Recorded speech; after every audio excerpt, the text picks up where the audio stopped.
A hero stand. One call that changed a town forever.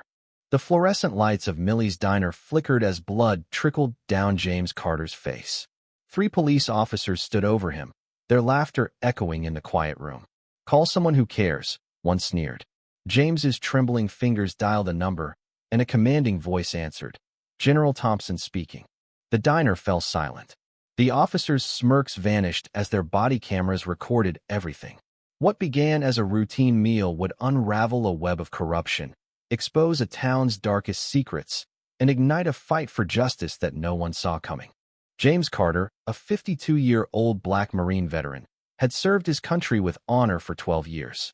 Decorated with a Bronze Star and Purple Heart, he'd risked his life in Afghanistan, saving his squad during a brutal ambush in Kandahar. But civilian life in Millville, Pennsylvania, had been unkind. 3 months earlier, his apartment building was condemned, leaving him homeless. With Veterans Affairs benefits delayed in a bureaucratic maze, James lived out of his battered Ford Taurus, counting crumpled bills for a hot meal. That October morning, with $27 in his wallet, he chose Millie's Diner, a modest spot on the edge of town where black faces were rare. The bell jingled as James entered, drawing stares from the mostly white patrons. He was used to with whispers, the assumptions about his worn clothes. Settling into a corner booth, his military instincts kept the entrance and kitchen in view. As he scanned the menu, his mind drifted to General Henry Thompson, who'd pinned a medal on him years ago, saying, "Son, you saved lives. If you ever need me, call." The general had slipped him a card with a private number, a gesture James never thought he'd use. A young Latina waitress, Maria Lopez, approached with a warm smile. "Coffee to start?" she asked. James nodded, ordering the breakfast special to stretch his dollars. Maria's kindness stood out against the cold glances from others, like an elderly couple muttering nearby. As James ate, 3 Millville police officers, Sergeant Robert Hayes, Officer Daniel Brooks, and Officer Michael Tate, strode in. Their eyes locked on James, and he felt the familiar prickle of being profiled. He kept his head down, but their hushed laughter carried his way. Maria refilled his coffee, whispering, "You okay?"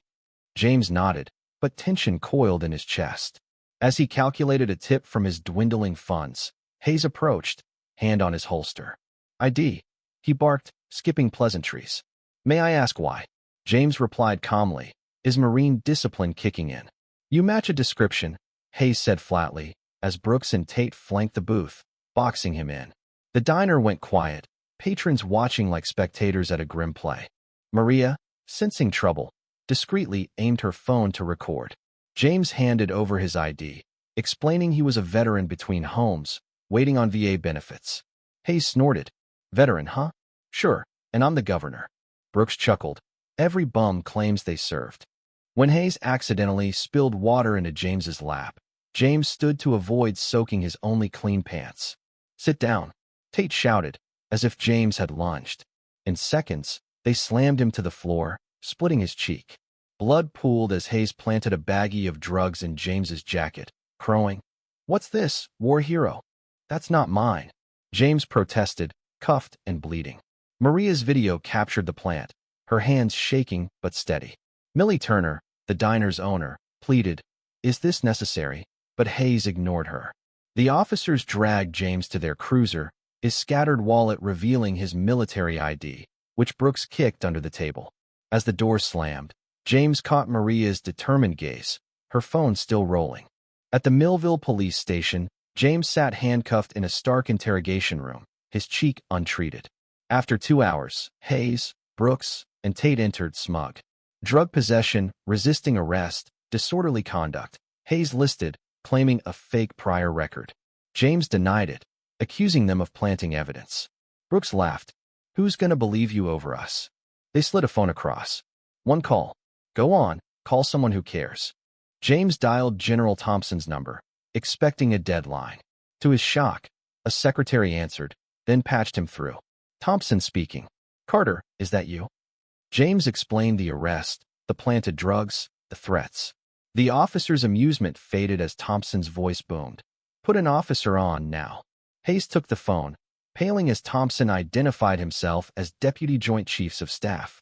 Badge number, commanding officer's name, Now, he demanded, revealing James's heroic record and ordering medical care and evidence preservation. When Hayes tried to delete body cam footage, it was locked remotely by Pentagon security. Maria's video went viral, trending as justice for James. Millie arrived with diner security footage, confirming the officer's misconduct. General Thompson landed by helicopter, his presence commanding respect. Veterans rallied outside the station, forming a protective line.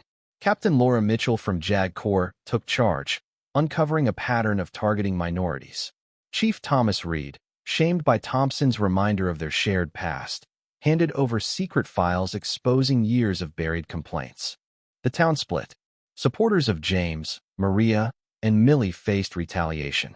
Maria's scholarship was revoked, her family received threats. Millie's diner was vandalized, suppliers cut off. Mayor Edward Walsh, Hayes's uncle, orchestrated a smear campaign, painting James as unstable and Maria as an agitator. But their plan unraveled. Thompson restored Maria's scholarship through a board connection. Military logistics kept Millie's diner running. Officer Ryan Holt, guilt-ridden, testified about the department's game of targeting minorities, backed by recordings. Tragedy struck when Tate, racked by guilt, took his life, leaving a confession implicating Hayes, Brooks, and city officials. Federal raids on Walsh's allies exposed $8.3 million in misappropriated funds. At trial, U.S. Attorney Sarah Nguyen presented damning evidence. Brooks, plea bargaining, detailed targeting meetings, and cleanup protocols. The grand jury indicted 30 officials, including Walsh, 20 years, Reed, 8 years, and Hayes, 15 years. 6 months later, Millville transformed. Millie's Diner, renamed Veterans Haven, became a community hub, offering free meals and veteran services. Maria won a journalism fellowship, her courage inspiring millions. Mitchell led a reformed police force with civilian oversight, James among its board. The Carter-Thompson Foundation housed hundreds of veterans. At Veterans Haven, James, Maria, Millie, Thompson, and Mitchell shared a meal in the booth where it began, joined by a diverse community united by justice. James stood, addressing the crowd. This isn't about one call or one video. It's about every person who stood up, Maria, Millie, Ryan, even those who stayed silent until they couldn't. Justice isn't just punishment, it's rebuilding trust. The room erupted in applause, a testament to a town reborn. As night fell, Veterans Haven's sign glowed, a beacon of hope. James looked out, no longer a forgotten hero but a catalyst for change. Millville's scars remained, but its people had chosen justice over division, proving that one voice, one action, could rewrite a community's story. What would you do if you saw injustice unfold before you? Would you speak up, risking retaliation, or stay silent? Share your thoughts below, especially on confronting violence and inequity in our daily lives. Your voice matters in this fight for a better world.